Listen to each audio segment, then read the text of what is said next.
I made a list of every free plan set I could find in California in 2023, especially for ADUs. Here they are. There's over 30 of them. But just because they're free and available doesn't mean that they're easy to use. I want to show you my favorite plans and walk through some of the common misconceptions and missteps people make when they're trying to turn these into full plan sets. And I also want to show you some very smart ways to use these even if you want to customize them. Now you might think, Ryan, you've already got all the links in the description below the video. I download them, I print them, and I'm gold, right? Wrong. That is not how this works. For example, I'm going to show you just in one of my favorite plan sets from the city of Sacramento. This is a giant plan set, right? And deep within it, almost at the back, you've got these energy pages, which printed out completely incorrectly, and I'm going to need to go print them again.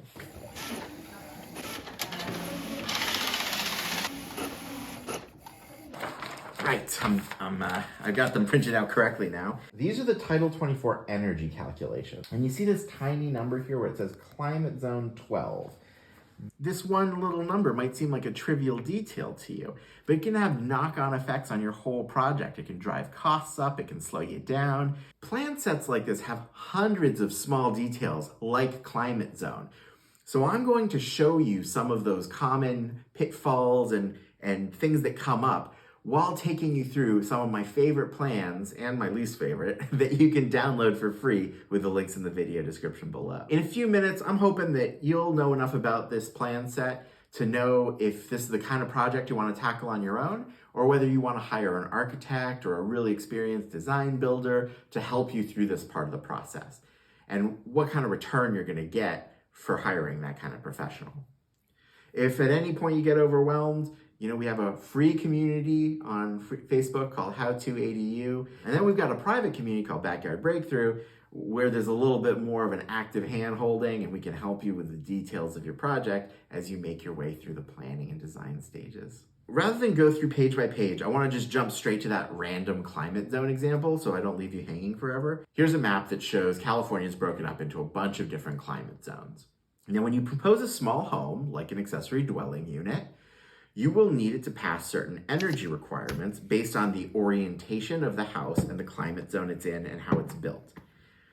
So this plan set is commissioned by the city of Sacramento, and Sacramento happens to be in climate zone 12 completely. So that means that they ran all the energy calculations for this plan set in all 4 possible orientations relative to the sun in climate zone 12. And so these are the energy requirements if you're building this structure in Sacramento.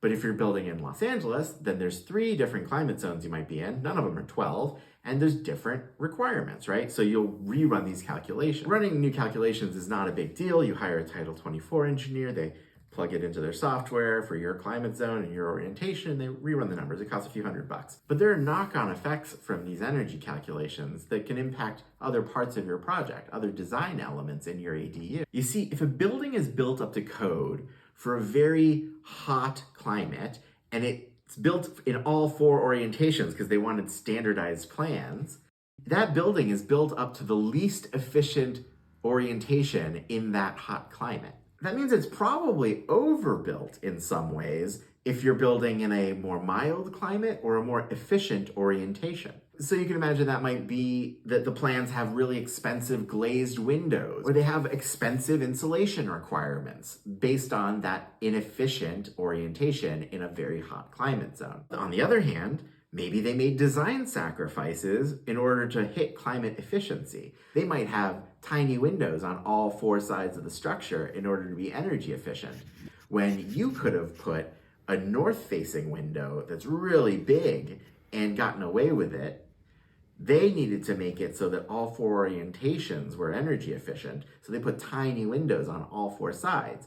You know exactly what orientation you're building in, so you want to put a big window on the north-facing side where you get that nice indirect sunlight and you don't have it heating up your house and making you all energy inefficient. So there might be design sacrifices like that. So there you go. That's an example of how one tiny number on page 15 of this plan set has knock-on effects for your whole project. It's not just running the calculations for a few $100. That's not the big deal. It's that this affects every element of your design. I see a lot of homeowners use generic plans or prefab plans, or they work with inexperienced design builders, and they end up saving a few $1,000s on the planning up front, but then spending a lot more than they should have on overbuilding their project. If you're just designing one ADU and it's for you or somebody you know, you can easily see how you might want to overinvest on the planning stage and do something really nice for yourself. And heck, even if you're renting, you might go, hey, can I rent this unit for significantly more if I have a custom design for this lot, rather than save a little bit of money one time on your initial investment, but then losing on your monthly rent in perpetuity. Now, having said that, these plans are still useful, and I'll tell you why. These plans are gonna help you avoid probably the most common mistake I see in the How To ADU Facebook group.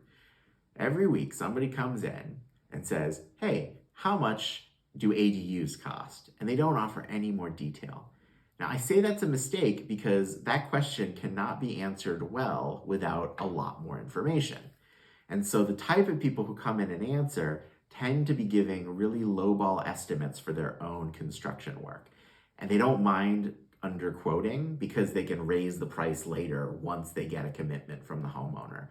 And that's a tragedy of the group. I try to prohibit self-promotion for that exact reason, but I still see people ask the question. I still see people give the answer. In my opinion, you're gonna get a lot farther if you start with plans like these. That way, when you talk to a builder, you say, hey, I'm thinking about doing something roughly like these. I'm very open to changing things for common sense, value engineering, or if you have good ideas, but this is kind of what I had in mind. What do you think?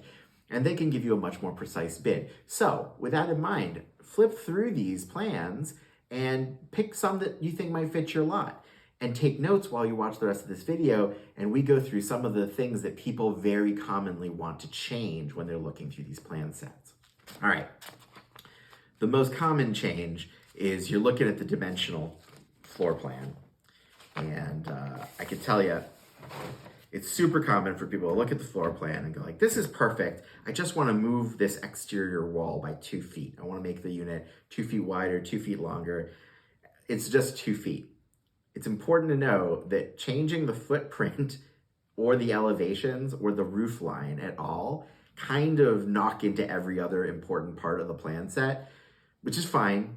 It's just you quickly lose the benefit of the rest of the plan set, just so you know.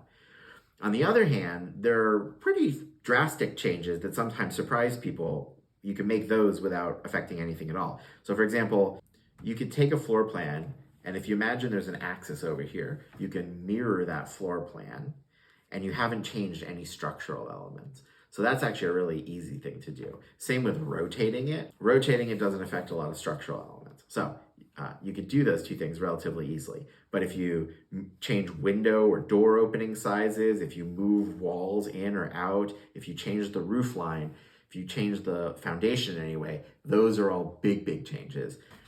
This one might seem super obvious too, but just in case, this has a site plan and a vicinity map.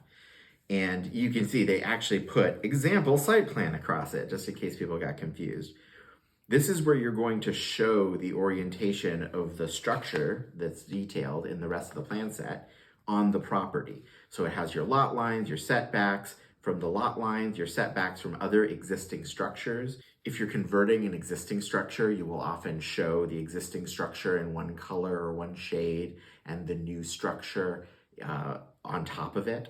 And that allows you to site your project. The vicinity map will let you put things that are near you. So for example, if you're near a high quality transit corridor and that is exempting you from parking requirements for your ADU, you would want to show the distance from your project to that high quality transit corridor and make sure that the vicinity map makes it clear that you qualify for the exemption, right? Those are things that you've got to fill out and change on all of these. Let's look at this really cool element in the Sacramento plans, actually. So if you notice, this wall it says C sheet FSD1 for fire resistance rated wall assembly requirements. This wall has a really good fire rating. It has no openings, right? There's no windows or doors on this wall. And it's got some structural requirements so that it's got a really good firewall. Like it takes a long time for fire to penetrate it. What that does is it means you can build this unit and get this wall very close to the property line or closer to your primary home because it's got this high fire rating. On the other hand, if you put this wall, which has these big openings like windows, and different structural elements, if you put that wall too close to another structure or the property line, you might end up with a problem with the fire department, and the California Building Code might require you to do something crazy like add sprinklers to your ADU. So it's really cool that they designed an ADU with this firewall. And when you're positioning it on your lot, you want to remember that because A, you're not going to have any windows on this side to look out of, and B, it's fire rated, so you can put it much closer to another structure than you normally would otherwise. Talk to licensed people about how close you can get to things and how you measure the distance, but you get the idea. That's a cool design element, and it's great that the city of Sacramento thought about that. And even if you're not worried about distance to other structures, you might say, hey, I get a lot of sun on one side of the ADU. Let me put the wall with no windows facing the really brutal south-facing sun, and let me make sure I get some windows on the north wall where it's going to be a little bit more generous. This plan also has some cool accessibility stuff where there's a lot of room in front of the toilet. I'm pretty sure you have options for a zero threshold shower, stuff like that. Very cool design. I'm very impressed. I like it. Built up to 747 square feet, so it's just under the impact fee limit. I like it. Here you've actually got a plan where they say bid set, not for construction. And that's a great example of what we were talking about before. It's not full detailed construction documents where you can hand them to a building team and that general contractor just goes off and follows it like a bunch of IKEA instructions. Before we go to the next plan, just wanted to point out that printing these can get pretty expensive. It's a couple bucks or more a page for these 24 by 36 prints, and a lot of the time the city's gonna require you to print out multiple copies. And then you can see, depending on the requirements of the city, some of these can be quite long. Like the examples in the list, some of them are 20, 30 pages long. So you're paying hundreds of bucks, which is a drop in the bucket for the overall project, but it's important to keep that in mind, especially if you're trying to piece this together on your own. When you get quotes from design builders or architects, a lot of the time they're including some of the small costs like this for you, like printing, and sometimes they pass them through and charge you. So it might be something you want to be aware of and not be surprised. In this case, to avoid, because I'm printing out hundreds of pages, I got to go to my old friends at Inspired ADUs and use their printer, get them some ink and paper. If we flip over to the County of San Diego, they've got a really cool plan set for an L-shaped ADU. I love L-shapes. By rotating an L-shaped ADU, you can create a private space away from the primary house, or you can rotate it toward the primary so that the open space is shared yard. You can go around cherished family trees in the backyard, stuff like that. And L-shapes are just really cool. They're a little bit more expensive to build than just a big box, but they're just 2 boxes, so it's not that crazy complicated. It's not whatever this thing is from the city of Los Angeles. So I like L-shapes. They fit in a lot of yards, and they create some unique elements that just make the place feel like it's got its own yard, or that it shares a courtyard with the main house, which can be really nice. At the same time, let's look at this San Diego set, because here you see it's a good example where this set was actually designed a few years back, and it is no longer up to date with the current California Building Code, which updates every 3 years. So a lot of the time, these plan sets get approved once and they don't get used very much, and then they don't get updated because they didn't get used, and so nobody can use them anymore. And back to my previous point about using these for bids, not for plan and construction documents. Now, before you go download 500 pages of floor plans, you might want to learn a little bit more about ADU design and what works, what doesn't. Check out this playlist. And if you're just trying to figure out your budget before you get too far into this process, you might want to check out this playlist about ADU costs. Let's build some housing. Thank you for watching. Many Bothans died to bring us this information.